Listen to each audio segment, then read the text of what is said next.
8:34 de la mañana y como cada viernes, Rafael Gumucio, escritor, columnista, panelista, de amigo. esta pauta de análisis, amigo. Amigo, ¿cómo estás, Rafa? Bien. Oye, Rafael, ¿Sí? empezamos mucho con la Connie. ¿Cómo habrías estado mirando tú toda esta polémica en torno a Isabel Amor, en torno a la ministra de la Mujer? ¿Te parece que acá hay una censura, hay una cancelación? ¿No hay nada de eso y a lo mejor la ministra tiene razón? No, esto es una gigantesca torpeza. ¿Solo una torpeza? No, más que eso, pero empezamos por eso, digamos, es una enorme torpeza. Como que no se entiende nada. Primero, no se puede echar a alguien a los 2 días diciendo que tiene mala convivencia, porque para eso, o sea, tenía que ser muy mala la convivencia. Entonces, muy mala la excusa, primera. Luego dijeron la verdad, que le había molestado una entrevista no publicada del Mercurio, donde ella decía algo bastante sencillo y normal, que ella creía que su padre, según su padre le había contado, no había participado físicamente en tortura, y la condena de que su padre recibió no dice que él haya participado físicamente en tortura, sino que fue encubridor de tortura. Ella nunca niega en ninguna de las versiones de la entrevista, según tengo entendido. No, nosotros leímos la entrevista. No, pero hay una versión anterior. La versión anterior que nos han mostrado. No, es la que a la que hace mención la ministra Orellana. Que dice que amenaza con mostrarla. Claro. Bueno, que lo muestres. Yo también encuentro. Pero además... Claro, pero es interesante porque lo que se señala, por lo menos en la sentencia de la Corte Suprema de abril pasado, es que Manuel Amor, médico, militar en retiro del ejército, padre de Isabel Amor, Mayor Amor, fue condenado como encubridor del delito de tormentos o torturas inferidas a Luis Corbalán Castillo, hijo del que fue secretario general del Partido Comunista en 1973.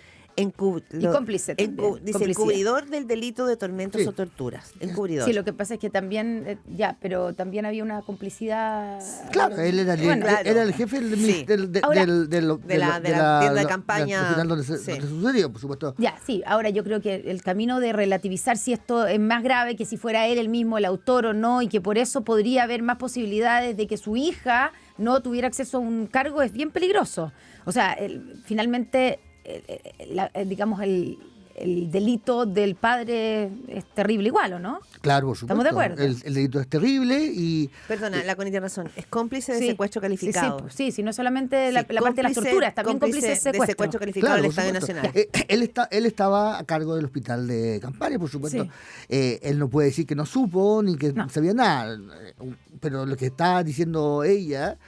Bueno, es que si él le dice que no participó físicamente, o sea, que no torturó. Ahora, puede haberlo hecho, puede no haberlo hecho, y ya ese es el resorte de otro. Pero evidentemente no se le puede pedir a los hijos que crean que sus padres han hecho la peor parte de la peor parte. Bueno, pero da lo mismo. Eso es lo que piensa la hija. Ella no. Claro, pero la hija puede tener un cargo público, porque una cosa es que una hija defienda a un padre, digamos, le cree al padre, que es lo más natural que hemos visto, ¿cierto? Sí. Ya. Ahora, otra cosa, porque eso es lo que dicen, digamos, en el Servicio Nacional de la Mujer, dicen, claro, pero otra cosa es que ella, como funcionaria pública, comprenda a un violador de derechos humanos, comprenda o defienda, entre comillas. Entonces, lo que pasa es que ahí hay una contradicción. O tú no puedes juzgar a alguien por tener un padre, pero te juzgan por sentir algo por tu padre. Ya tienes un padre, no sentís nada, te cae como la mierda, no lo veís y no te importa. Ahí sí podéis tener un padre violador de derechos humanos, pero si tú demuestras algún rasgo de paternidad con él, entonces tú no puedes. Es un límite muy, muy exiguo, digamos, muy complejo, pero además hay otra parte, es de que ella entregó la entrevista en un borrador, la mostró. Evidentemente parece que la ministra Orellana, que se supone que estudió periodismo, por lo menos el único cartón que ostenta, no entiende nada del periodismo, no entiende cómo funciona el periodismo. Si el periodista le dejó a ella el derecho a mostrar el borrador de la entrevista, es porque el periodista también le dio el derecho a ella a cambiar o sacar cosas según como era. Nosotros ya, pero espérate. todos hemos llegado a pacto así con los entrevistados. No. Que no son... Sí, uno puede llegar a un pacto con un No, tú entrevistado. puedes llegar a un pacto con un entrevistado, creo yo, a nivel ético, ¿no? O sea, a nivel de ética periodística, que pueda quizá leer la entrevista, pero no hacer cambio y administrarla. No sé, yo lo he visto mil veces. No debiera ocurrir. Yo No, yo sí, en entrevistas delicadas, por No, supuesto. uno puede mostrarla porque no sé, porque es parte de una negociación que se hace previo. Pero no que esa persona después agarre el texto y la convierta en la entrevista que quisiera. No, pero No uno sé puede- si es el caso, no sé si es el No, caso. porque aquí hubo pero cambio- sí. previo a eso me parece que hay un tema importante respecto del tema de los derechos humanos, porque esta es una sociedad que está marcada, quebrada todavía por las violaciones de los derechos humanos. Lo vimos para los 50 años, lo seguimos viendo. Siempre, cada cierto Entonces, tiempo. como esto es algo que nos convoca, que está siempre con nosotros, y creo que es importante porque aquí también se instalan socialmente criterios, ¿ya? En el caso de la dictadura argentina uno ve que hay hijos de violadores a los derechos humanos, pero que fueron torturadores en primera fila, que terminan hablando y odiando a esos padres por lo que hicieron y tomando distancia. También hemos tenido casos de hijos como el hijo de Manuel Contreras, que hacía una verdadera alegoría respecto a lo que su padre había hecho. Entonces, no todos los casos son iguales. Entonces yo creo que hay que mirar la particularidad de este caso.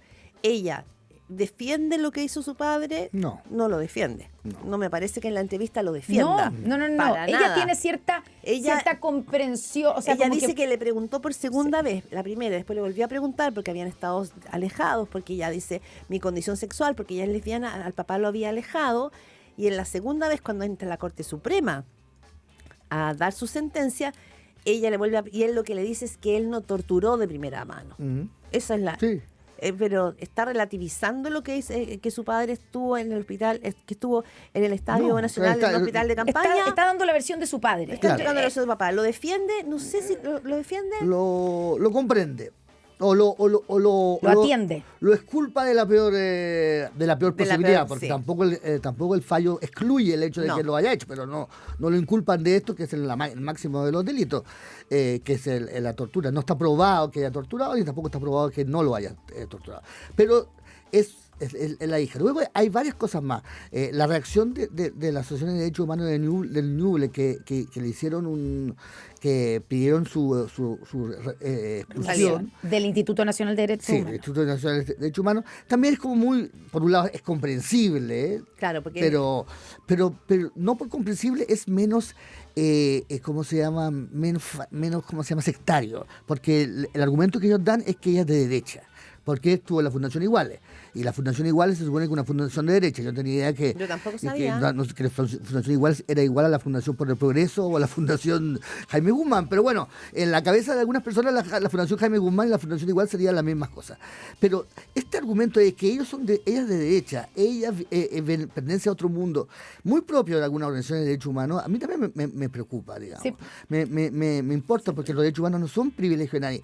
Y sí, hijos de encubridores o hijos de personas de violación a los derechos humanos. participan de los derechos humanos, me parece una victoria para los derechos humanos. Me parece algo, me parece que el Claro, Instituto, suma el la Instituto de causa. Estudios de Derechos Humanos debería haber hecho propaganda, haber sentido orgulloso de que Isabel Amor estuviera ahí, que alguien que es parte del mundo de los otros, digamos, el mundo de los... Es una victoria. Es una victoria, sí. es una gran cosa, digamos, habla de una pluralidad.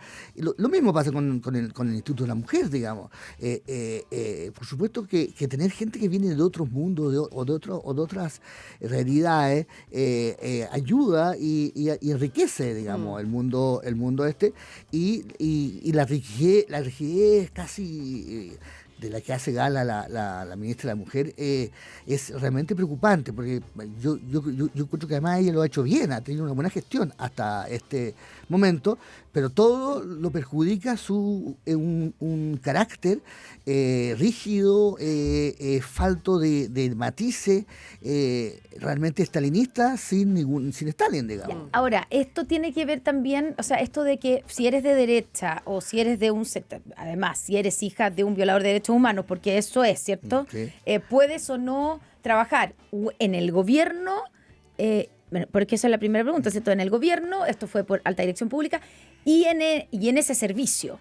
Y ese es como el tema de fondo, ¿cierto? O sea, si hay ciertas personas que están vetadas por su ideología o en este caso, por lo que hizo su papá. Claro. Entonces, y te acuerdas toda la discusión en el Instituto de Derechos Humanos con Sergio Mico, estoy recordando eso, que en algún minuto Sergio Mico dijo que el problema aquí era que había ciertos sectores que consideraban que por historia, y por la historia que hemos tenido, que es bien entendible, de dónde vienen las peores violaciones de los derechos humanos en nuestra historia, vienen de la dictadura militar, y por lo tanto que en el Instituto Nacional de Derechos Humanos hay un sector que siente que tienen el poder, el control, además autoridad moral para estar en el instituto, mismo, para dedicarse a los derechos humanos, versus otro sector que está completamente anulado. Lo vimos en los 50 años con la Sí. expulsión de Patricio Fernández, que también tuvo que ver con eso, como esto es nuestro, aquí somos nosotros los dueños, y particularmente el Partido Comunista, que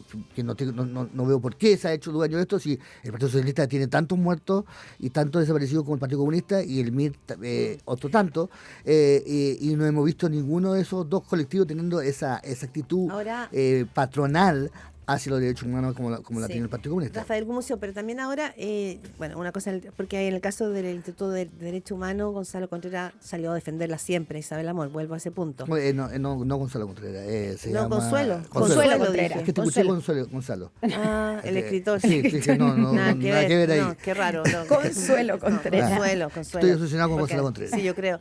Bueno, pero el tema tiene que ver quizás mucho más no con con el INDH, porque ahí no tuvo cancelación. Tiene que ver con la ministra de la Mujer, Antonia Orellana, una ministra Sí, pero que es parte del comité político, que es cercana al presidente de la República, que no es del PC, es piedra angular del Frente Amplio. Creo que eso cambia también la conversación. No es del PC. No es del PC, es de Convergencia Sí, Social. y ha tenido una posición bastante anti-PC o bastante más...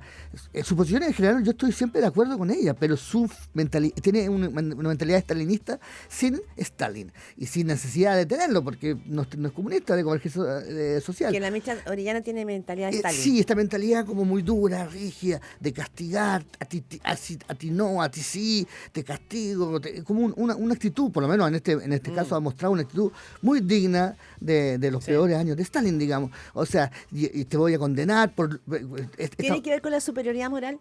Que alguna vez... Creo que tiene que ver con un carácter. Yo no creo que no creo que toda la generación sea así, ¿No? ni mucho menos. Sí, Pero eso se les ha criticado. Sí, pero Recordemos hay Giorgio una Jackson hay una nostalgia de a veces hay los niños que no han sido muy castigados cuando chicos, que no han recibido mucho castigo, quieren que aman el castigo porque no lo vivieron. Entonces dicen, te voy a castigar sin comer, pero si a ti nunca te hicieron eso, ¿qué no te va a...? No, porque hay una nostalgia de la rigidez. Pero hay algo también quizás como que me llama la atención, como las nuevas generaciones, porque tanto Antonia Orellana como también Isabel Amor son las nuevas generaciones, después de, ¿no es cierto?, de grandes heridas históricas que ha tenido nuestro país. O sea, nacieron después.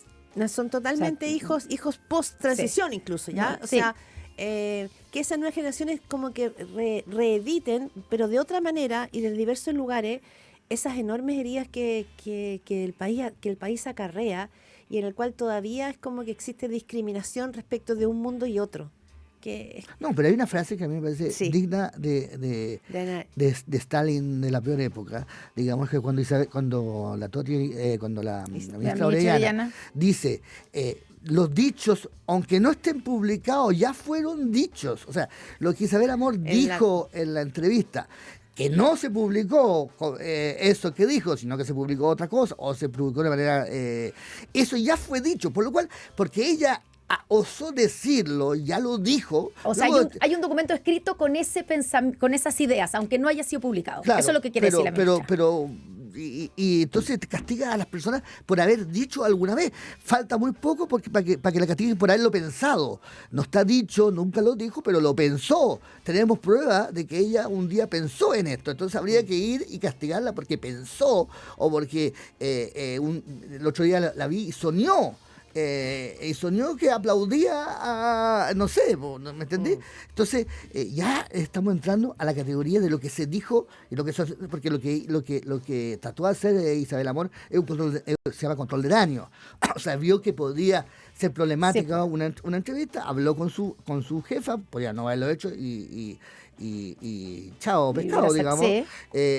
Y se hizo control de daño y funcionó el control de daño porque el daño nunca fue hecho. Entonces estamos hablando de un daño potencial, de que no se... Esa es la otra, me quedé pensando, dije, cada hijo cada uno tiene que llegar a un trabajo y decir, mire, mi padre, no sé, vendía huevos, mi papá, mi abuelito era taxista, uno tiene que empezar a eso, a decir, o en este caso, vale, corresponde, cuando O sea, en tu padre ha sido en el sentenciado. Instituto de Derechos Humanos me parece que... Sí, ahí sí. Sí, Sí. pero me parece que en el Pero el Instituto... Ministerio de la Mujer, ¿Por qué?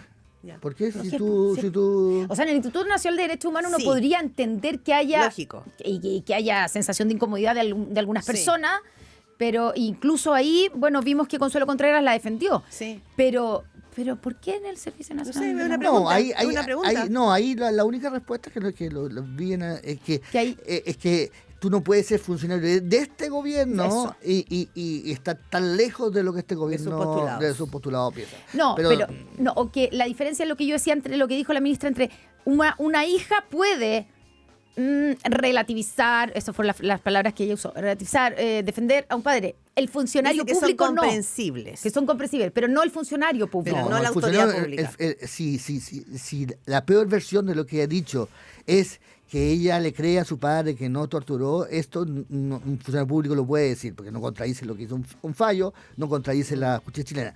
Sí podría decir la ministra Orellana, un funcionario público de este gobierno o un funcionario público de esta, no puede decir eso porque nosotros tenemos una posición muy clara en este punto. Que un funcionario público puede ser partidario de los toros, sí. Que un funcionario público de este gobierno diga que es partidario de los toros, no. Ya. ¿Me entiendes? Pero ahí es simplemente un tema de lealtad política, ¿no? Ahora, lealtad seguramente legal. al presidente Boric en cualquier minuto le van a hacer esta pregunta. Sí, pues, yo me porque imagino. él ha sido muy promotor de un gobierno feminista y esto es claramente una discusión que también tiene que ver con eso, ¿no? Estaba pensando cómo se sale, porque da la impresión que esto era como muy pequeño en un principio, pero que cada vez que alguien habla, la ministra ha hablado, Escalando. entonces, ¿qué salida Es que tiene? eso Están lo que- pidiendo que la Porque rey... eso es lo que me preocupa, es la incapacidad de hacer control de daño. Es decir, la imprudencia o la torpeza de que en vez de que el problema se achique, pues el problema es chico, es servicio de la mujer en Ñuble. en los ríos. Es muy chiquitito y es una cosa que podría haber pasado en noticias del Diario Austral en cortito. Puede ser un poco más largo, pero hasta grande. Y las explicaciones que da la ministra agravan cada vez más el caso. Entonces, ahí sí que hay un tema político, porque evidentemente ahí yo, si fuera el presidente, empezaría a perder un poco la confianza en quienes gerentan tan mal un caso y lo transforman en un caso político de alta esfera. Que le va a llegar a la moneda. Claro, que si ella hubiese sido nombrada y hubiese dado esas declaraciones y si hubiese leído las declaraciones, ahí podría haber el servicio o la ministra haber dicho, mira, estas declaraciones son Incompatibles y no sé qué, y la podrían haber echado. Y habría sido todo Oye, pero, Oye, se nos acaba el problema. Sí, O sea, bueno, pero yo quería preguntarle una pero- cosa. pero este tema no se cierra, Sí. el que vamos a plantear, porque la verdad es que recién está partiendo.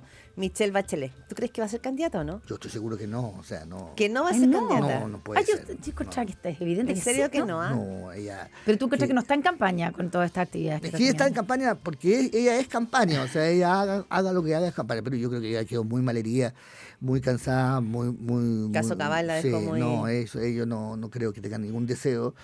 Creo que además creo que le haría muy mal a la centro izquierda, creo que ella no es una persona, no es tonta para nada, así que también lo sabe sabe que esto es heroína para la izquierda, o sea, que se pega un chutazo de Bachelet y quedan mal. Así que yo creo que no hay ninguna posibilidad. No. Y este cargo ahora que en el Banco Mundial, que no es un cargo que tenga que irse a vivir para allá ni nada, pero puede ser que la aleje. Yo creo la que aleja un está, poco o sea, del- por lo menos está dando una señal de que ella está buscando pega y que la encontró. Y que le Entonces, interesa más la vida internacional. Claro, yo creo que no tiene ninguna. O sea, nunca pensé que tenía ninguna Entonces a posibilidad. lo mejor está como más bien potenciando la campaña municipal y está más bien en ese Está estilo. potenciando la campaña municipal y yo creo que también le sirve mucho a a la encuesta de derecha, digamos, a decir, oye, poner un candidato ficticio, digamos, una ficción que permite no medir la realidad. También a la izquierda también le permite también vivir un poco en la realidad. La verdad es que si la izquierda estuviera tratando de pensar en sus verdaderos liderazgos posibles, que están en número 34 de la encuesta, pero bueno, lo mismo, pero habría que pensar en eso, en potencial. Parece que ahí habló de que había un gobernador que ya veía que se le da Orrego, ¿no? Pero Sí, pero hay totalmente, gente que a Orrego. mí me ha dicho que no es Orrego, que ella dijo es de región. Ahora, claro, de la región metropolitana, pero no sé si se dice de región cuando es de la región metropolitana. Y no es tan conocido. No sé si es Claudio Orrego. No sé, pues No sé, creo. bueno, ahí vamos a ver, el tiempo voló, son 8:55, se cierra esta pauta de análisis. Gracias, Rafael Gumucio, como cada viernes de tener